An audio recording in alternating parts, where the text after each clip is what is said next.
अब आप मुझे बता दो, डिवोर्स हो गया किसी का भी, आप पैसा कमा रही हैं लेडी या आदमी, आपने डिवोर्स कर लिया, क्या गारंटी है कि आपको जो सेकंड पार्टनर मिलेगा वो आपके फर्स्ट पार्टनर से अच्छा होगा? But which brings me to the point कि क्या गारंटी है कि उस खराब होती हुई रिलेशनशिप में रहने से आपको कभी उससे राहत मिलेगी? देखिए, रिलेशनशिप खराब नहीं होता। रिलेशनशिप आज की डेट में बिकॉज ऑफ इमेच्योरिटी खराब कर रहे हैं।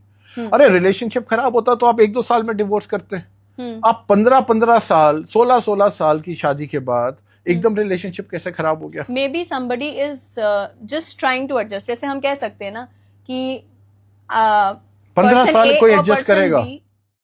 रिलेशनशिप है ना 15 सालों के बाद अचानक नहीं खराब होता है, वो स्टार्टिंग के ईयर्स में ही खराब होता है। लेकिन औरत को 15 साल के बाद अगर ये स्टेप लेना होता है कि मुझे डिवोर्स लेना है या मुझे सेपरेट रहना है अपने पति से और अपने ससुराल वालों से, उसको वो डिसीजन तक आने के लिए ही सोसाइटी ने बहुत ज़्यादा दबाव डाल के रखा है सालों साल से, जनरेशन से।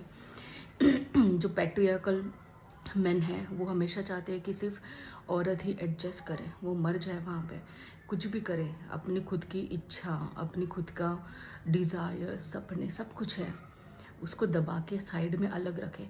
वो सिर्फ एज अ सर्वेंट लोगों की वहाँ पे सेवा करे एंड अपने बच्चों के नाम पे वो शादी टिका के रहे।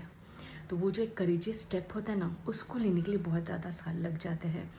वो हमेशा कॉन्स्टेंटली सोचती रहती है कि मेरे बच्चे का भविष्य कैसे होगा, क्या मेरे बच्चे बिना पापा के रह सकते हैं क्या, मुझे सोसाइटी अपने मेके में जाने के बाद क्या बोलेगी।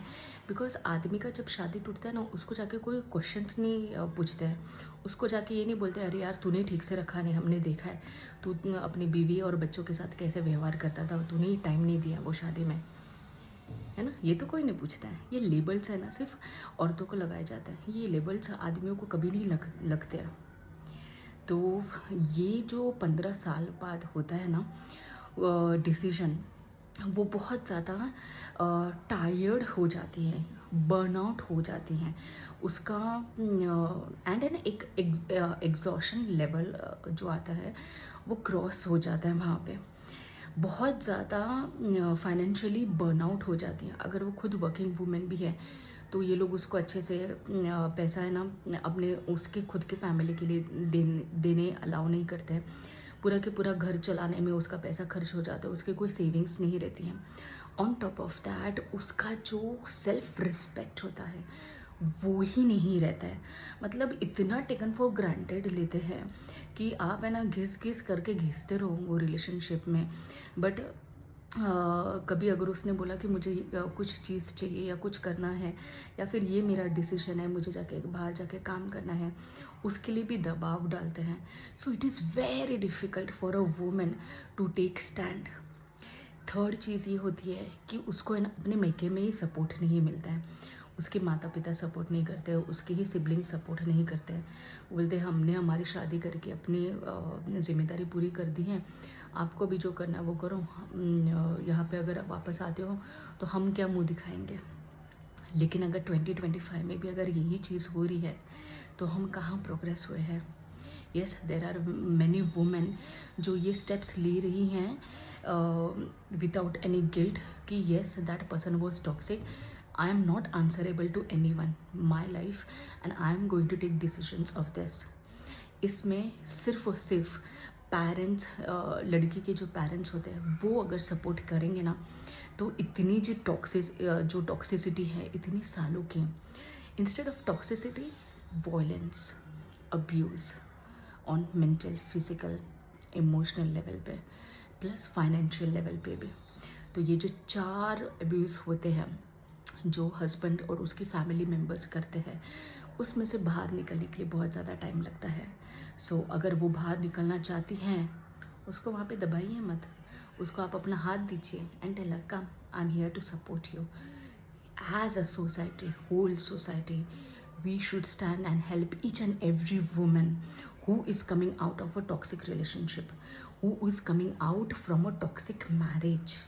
डोंट आस्क स्टूपिड क्वेश्चंस जो जनरेशन से चलता है. उसको make her feel proud that good तुम्हारी जान वहाँ पे बची है. किसी को वहाँ पे टॉलरेट नहीं करना चाहिए था. आप अभी अपने यहाँ पे घर पे आए हो, आपको जो करना है वो करो. आप अपने अच्छी सी जॉब ढूंढो, आप अपने बच्चों के लिए अच्छे से एजुकेशन करो, है ना. तब वो मॉडर्न सोसाइटी भी सुधर जाएगी. सो इनका जो क्वेश्चन था ना कि क्या गारंटी सेकंड मैरिज में भी वही चीज़ें रिपीट नहीं होंगी एंड उसको अच्छा लड़का मिलेगा करके. To be very frankly, market बहुत ख़राब है. सारे मम्माज बॉयज से भरे हुए हैं, सारे के सारे नार्सिसिस्ट भरे पड़े हैं. ये जो जनरेशनल ट्रॉमा जो पास ऑन हुआ है ना, ये मदर्स ने ना अपने ही लड़कों की ज़िंदगी है ना ख़राब की है. So those men are already suffering with so much traumas. Until and unless ये लड़के खुद जाके हीलिंग प्रोसेस नहीं करते हैं, मार्केट ये और ख़राब होते रहने वाला है. Women have been able to take good stand for themselves. Yes, they are financial independent now. This is not the reason कि वो पैसा कमा रही है इसलिए वो डिवोर्स ले रहे. सॉरी, इतनी भी लो स्टैंडर्ड वुमेन नहीं है वो सिर्फ और सिर्फ वो रिलेशनशिप में पूरी तरह से 100% देने के बाद भी उसको रिटर्न में कुछ भी नहीं मिलता है वहाँ पे, इसलिए वो शादी तोड़ती है. तो yes, there is no guarantee to for a second marriage कि उसको अच्छा लड़का मिलेगा ही करके, because at present situations are really wrong. But for that ऐसा नहीं है कि यार हम दूसरी शादी कर ही नहीं सकते हैं या हम मूव ऑन ही नहीं कर सकते हैं. उसके लिए ना एक प्रॉपर असेसमेंट करना होता है. उसको बोलते हैं प्री मैरिटल काउंसलिंग. सो वो जो प्री मैरिटल होती हैं, दोनों husband and future husband and wife जो आने वाले हैं, शादी करने वाले हैं, उनके देखते हैं कि पर्सनालिटी ट्राइट्स क्या है, उनके हील्ड अनहील्ड ट्रॉमास क्या है, उनकी डिज़ायर्स क्या है, उनके गोल्स क्या है, वो कितना ग्रो करना चाहते हैं. ये सारी चीज़ें अगर सीरियसली लेते हैं before just randomly entering into second marriage, it will save a lot of trauma, it will save a lot of time. आपकी यूथ है ना इसमें ये शादी के चक्कर में ही ख़राब हो रही है. अब जिनके बच्चे हैं उनका तो अलग ही चैलेंज होता है, बट जिनकी सिर्फ कुछ साल चली है शादी एंड मे बी 2 years या 4 years and they don't have kids and they want to remarry again to have a companion. पैसे तो सभी जन कमा रहे हैं ना, बट हमारे दिमाग में क्या होता है कि यार मेरे को अकेले नहीं रहना है लाइफ लॉन्ग, मेरे को बूढ़ेपन में कोई तो भी सहारा चाहिए. तो प्लीज़ किसी से भी रैंडम जो शादी.com वगैरह जो भी होते हैं ना, शादियों वाले मैट्रिमोनियल साइट्स होते हैं, उनके ऊपर जाके blindly don't trust. Everyone here is behind money, everyone is behind कि मेरे को लड़के तो सिर्फ दिखने के लिए सुंदर चाहिए, but at the same time वो घर के सारे काम करने चाहिए. I want a working women, but घर का ये सब भी देखें. सो जो शादियों में डील्स होते हैं स्टार्टिंग से ही, शादी होने से पहले ही, तो वैसे शादियों में नहीं पढ़ना चाहिए. So please take such things extremely seriously, because अगर हम कोई भी एग्ज़ाम देने के लिए जाते हैं, जैसे किसी को डिग्री हासिल करनी है ना, जैसे मुझे भी मेरी मेडिकल डिग्री करनी थी, डॉक्टर का मेरे को लेना था, तो मैंने उतने साल डाले उसमें, राइट. कॉन्जिक्यूटिव ईयर्स एग्ज़ाम्स दी, क्लियर किया सब कुछ, उसके बाद मेरे को डिग्री मिले ना. बट एक simple assessment, premarital assessment भी अगर आप लोग नहीं करते हैं, तो what is the use of education ना.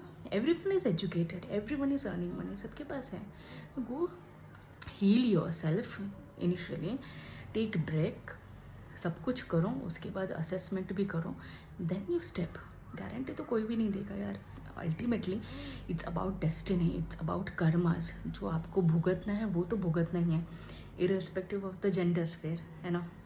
We don't know what our past life we have done, right? So take that maturity and learn.